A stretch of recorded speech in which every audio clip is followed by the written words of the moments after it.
the first block that Rasulullah built with the children, confidence.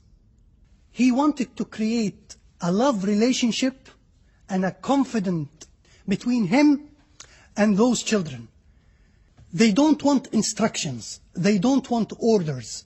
Children might not appreciate a circle in tafsir or in fiqh because they are children. They want to play, they want to laugh, they want to enjoy themselves. And they want to fall in love with that anticipates them to listen to him.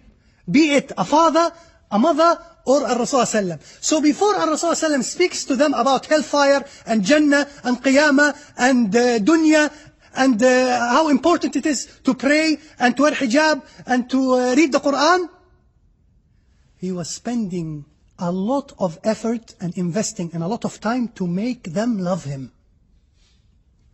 And I will prove it by showing to you that a lot of the non-verbal communication that was Rasulullah with children was exactly in serving that purpose. And once you do that, then the medicine, taking of the medicine becomes easy. I wipe your head, or I make masah, or I just gently put my hand on your and ask you to pray. I say to you, Abdullah ibn Abbas, I love you. Try to make tahajjud. Do you understand? The two are coming together. But if one is coming before the other, it's the love. It's the emotion. It's building a confidence relationship between. Parents must build a loving relationship. Not loving by, oh, I love you. No, loving relationship that is based on confidence. That you become friends to your children. And that's why I said that it's good for the parents to be young so that they become friends with their children. If you are married, if you got married, say, at the age of 30, when they are 20, you are 50. Fine. If you are like Rasulullah and you're going to race with them and play with them, fine. But if you are going to have a big belly and you are not going to race with them because you are 50 and ill and have diabetes and a heart attack and going to hospital, it's gone. So when Umar became a Muslim, who became a Muslim with him? His son. They were friends. And that's why many hadiths, Umar was talking to Abdullah ibn Umar, and Abdullah ibn Umar was talking to Umar. Because they were, Ja'far ibn Abi Talib, one of the relatives of Rasulullah, his son, Abdullah ibn Ja'far, there wasn't a generational gap between him and his son, or between the son and the father, only 11 years.